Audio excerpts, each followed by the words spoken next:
చెప్పండి. Captive mines కానీ లేదంటే సెయిల్లో కానీ విలీనం చేస్తామన్న మాట అయితే ఇప్పటివరకు లేదు. ప్రయత్నం చేస్తాం, ప్రత్యామ్నాయం ఉన్నది. అసలు యాక్చువల్గా కార్మికులు కోరుతున్నది ఏంటంటే సెయిల్లో విలీనం చేస్తే అసలు గోల ఉండదు. సెయిల్లో నెక్స్ట్ 100 సంవత్సరాలకు సరిపడా ఐరన్ ఓర్ ఉంది కాబట్టి ఆ ముడి ఖనిజం ఉన్నప్పుడు అది అన్నిటికన్నా కూడా బెస్ట్ ఆప్షన్ అంటున్నారు. కానీ ఇప్పటివరకు అటువంటి ప్రతిపాదన లేదని లాస్ట్ టైం చెప్పారు. 11,440 కోట్లు ప్రకటించినప్పుడు నిన్న ప్రత్యక్షంగా వచ్చిన తర్వాత కూడా ఆయన క్యాప్టివ్ మైన్స్ గురించి ప్రత్యామ్నాయం ఆలోచిస్తున్నామని చెప్తున్నారు. మరి అదే యాక్చువల్గా కీలకమైన అంశం. ఎందుకనంటే ఓన్ క్యాప్టివ్ మైన్స్ లేనప్పుడు 1 టన్ను ప్రొక్యూర్ చేసుకోవడానికి ఐరన్ ఓర్ని 6,000 రూపాయలు అవుతుందట. కానీ ఆల్రెడీ ఓన్గా కనుక క్యాప్టివ్ మైన్స్ ఉంటే 600 రూపాయలే అవుతుంది బయట ఏది ఈ ట్రాన్స్పోర్ట్ ఛార్జెస్ ఇవన్నీ. సో అంత డిఫరెన్స్ ఉన్నప్పుడు ఆబ్వియస్గా నష్టాల్లోకి వెళతాయి అనేది కామన్ సెన్స్. సరే ఎలా చూడాలి ఇప్పుడు ఇది రివైవింగ్ ప్యాకేజ్ అనేది మా ఆల్రెడీ కొన్ని మా వార్తలు కూడా వచ్చాయి. వీటిని అక్కడ ఉన్నటువంటి పెద్దలు ఎవరైతే రిటైర్ అయిపోయి వెళ్ళిపోతున్నారో సర్వీసు వాళ్ళ కన్ను పడింది.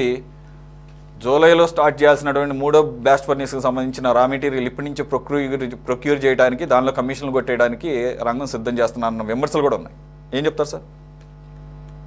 ముందుగా మీకు ప్యానెల్లో ఉన్నటువంటి పెద్దలకి హృదయపూర్వక నమస్కారం. అలాగే మునుముందుగా కేంద్రంలో రాష్ట్రంలో ఉన్నటువంటి కూటమి ప్రభుత్వానికి కృతజ్ఞతలు, ధన్యవాదాలు. ఇదొక ముందడుగు, ఇది మరొక పొద్దు పొడుపు. ఓ రకంగా విశాఖ ఉక్కుకి పునర్జన్మ లాంటిది. కేంద్రం ఇచ్చినటువంటి సహాయం, కుమారస్వామి గారి యొక్క స్టేట్మెంట్, 3 లక్షల కోట్ల ఆస్తి, అదొక ఆంధ్రుల ఉద్యమ స్ఫూర్తి. 40,000 కోట్ల టర్నోవర్, 35,000 కోట్ల అప్పులు,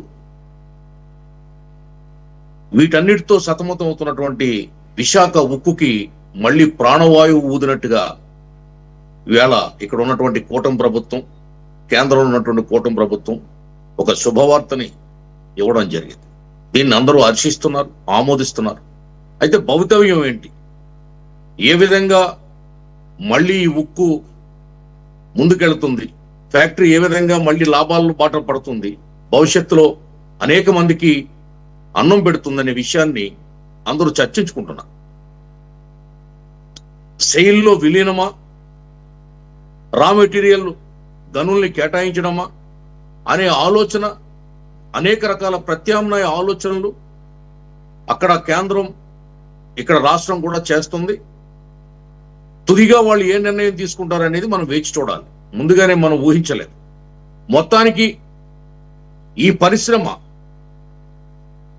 తప్పకుండా భావితరాలకి ఒక ఉపాధి కల్పనకు, రాష్ట్ర దేశ సంపదకు ఆలంబనగా మళ్ళీ ఉంటుందనేది మాత్రం వాస్తవం. ఆనాడు టాటా ఉక్కును ప్రారంభించినప్పుడు బ్రిటిష్ అధికారుల దగ్గరికి వెళ్ళి టాటా అధినేత నేను ఉక్కు పరిశ్రమ పెడతానంటే వాళ్ళు పక్కపక్క నవ్వి, నువ్వు భారతీయుడివి, ఒక భారతీయుడు ఉక్కు తయారు చేస్తే మేము గ్లాసులో పోసుకుని గడగడా తాగేస్తామని చెప్పి ఎగతాళి చేశారు. అటువంటి టాటా సంస్థ తయారు చేసిన ఉక్కు గట్టే ధీటుగా, ప్రఖ్యాతమైనటువంటి ఉక్కుగా, విశాఖ ఉక్కు అంటే అది తిరుగులేని ఉక్కుగా దేశంలో ప్రసిద్ధిగాంచింది. ఆంధ్రులకు ఒక ఆత్మ గౌరవం లాంటి, ఒక గర్వపడే విధంగా ఆ ఉక్కు అనేది మనం భావిస్తూ వచ్చాం. ఏదేమైనా గతంలో అక్కడ ఉన్నటువంటి మీరు చెప్పారు ఇందాక, 1500 రోజులు ఉద్యమం నడిచింది, రెండో ఉద్యమం. ఆనాటి ఇందిరాగాంధీ గారు ఉన్నప్పుడు ఉద్యమం, ఆ ఉద్యమానికి ఆవిడ స్పందించి ఈ ప్రాజెక్ట్ ని పెట్టడం, అప్పటి కాంగ్రెస్ నాయకుడు అమృతరావు గారు ఆయన దానికోసం నిరాహార దీక్షలు చేయడం, ఇందిరమ్మ దయతో ఆ ప్రాజెక్టు రూపకల్పన జరగడం, తులసిరెడ్డి గారు అన్ని చెప్తారు, అవన్నీ కూడా చరిత్ర అంతా. ఈవేళ మళ్ళీ వాజ్పేయి గారు ప్రధానమంత్రిగా ఉన్నప్పుడు చంద్రబాబు నాయుడు గారు చూపిన చొరవ వల్ల ఇన్నాళ్ళు బ్రతికింది. ఇప్పుడు మళ్ళీ చంద్రబాబు నాయుడు గారు ముఖ్యమంత్రి అయ్యాకే ఈ రిలీఫ్ అనేది వచ్చింది. ఇది గమనించాలి. 1500 రోజులు కార్మికులు అక్కడ జేఏసీగా ఏర్పడి ఉద్యమం చేస్తుంటే జగన్మోహన్ రెడ్డి ప్యాలెస్ చుట్టూ, తాడేపల్లి ప్యాలెస్ చుట్టూ 10 నిమిషాలు అపాయింట్మెంట్ కావాలని ప్రదక్షిణం చేస్తే వాళ్ళకి ఆ రోజు ఇంటర్వ్యూ ఇచ్చారండి, అపాయింట్మెంట్ ఇచ్చారు. ప్రవేశం ఉందా కోటలోకి? జేఏసీకి, విశాఖ ఉక్కు కార్మిక జేఏసీకి, ఉద్యమ జేఏసీకి వాళ్ళు ఏం అడగలేదు. అయ్యా మీరు 500 కోట్లు పెట్టి ఋషికొండలో ప్యాలెస్ కడుతున్నారు, మాకు ఒక 1000 కోట్లు ఇవ్వండి, నడుస్తుంది బండి, ఇక్కడ 1000 కోట్లు చాలు, ఒక షిఫ్ట్ అన్న నడుస్తుంది, ప్రొడక్షన్ వస్తుంది అని చెప్పి వాళ్ళు అడిగితే వాళ్ళ వేదన రోదన అరణ్య వేదన అయిపోయింది, అడవి కాచిన వెన్నెలైపోయింది. ఆ ఉద్యమాన్ని పట్టించుకున్న నాదుడు లేడు, ఆ పరిశ్రమను సందర్శించినటువంటి నాదుడు లేడు. ఒక్క పార్లమెంటు సభ్యుడు గాని, ఒక మంత్రి గాని, ఒక ముఖ్యమంత్రి గాని ఆ పరిశ్రమకి వెళ్ళి దాని బాగోగులు చూసి వాస్తవాలు తెలుసుకునే ప్రయత్నం కూడా గత పాలకులు చేయలేకపోయారు. ఇది చరిత్ర కదా, నిన్న మొన్న మన కళ్ళ ముందు జరిగిన చరిత్ర. ఇప్పుడు మేము తీర్మానం చేశాం, ఓకే, మీ బాధ్యతది. తీర్మానం చేసి చాలా విషయాలు చేతులు కడిగేసుకున్నారు, మీరు నీళ్లు వదిలేశారు, దాని ఫాలో అప్ లేదు.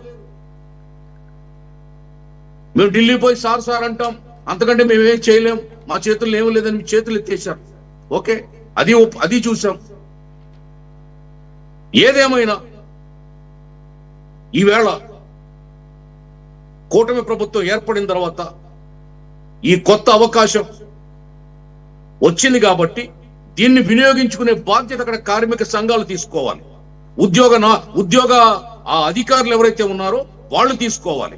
గతంలో లాగా తలో కొంత దోచుకుందాం, దక్కిన కాడికి దండుకుందాం, పరిశ్రమ ఏమైపోతే మాకే ఉంది, మూతపడితే మాకేంటి, ప్రైవేట్ పరం అయితే మాకేంటి, మొత్తానికి లేకుండా పోతే మాకేంటి అనే భావజాలం వాళ్ళలో ఉండకూడదు. అలాగే ఇంకొక విషయం కూడా చెప్తున్నాను సార్ మీకు.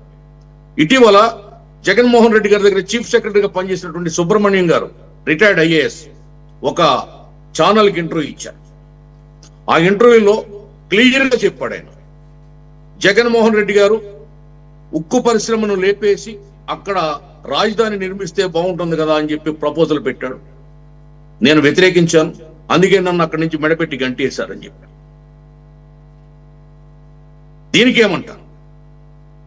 ఇటువంటి ఆలోచనలు చేసి ఆ స్టీల్ ప్లాంట్ చుట్టుముట్టు 1000 ఎకరాలు ఆ వేళ వైసీపీ నాయకులు సాయిరెడ్డి, సుబ్బారెడ్డి దండి దోచుకొని కబ్జా చేసి వైజాగ్ లో ఉన్నటువంటి ప్రభుత్వ కార్యాలయాలను తాకట్టు పెట్టి రైతు బజార్లని, ఆర్డీఓ ఆఫీసుల్ని, సీతమ్మదారు దగ్గర నుంచి విశాఖ ఉక్కు దగ్గర నుంచి సీతమ్మదారు వరకు కూడా ఉన్నటువంటి కార్యాలయాలన్నింటినీ కూడా తాకట్టు పెట్టి అక్కడ రాజధాని పెడతానని ఆ 1000 ఎకరాలని మీద కన్నేసి కబ్జా చేసి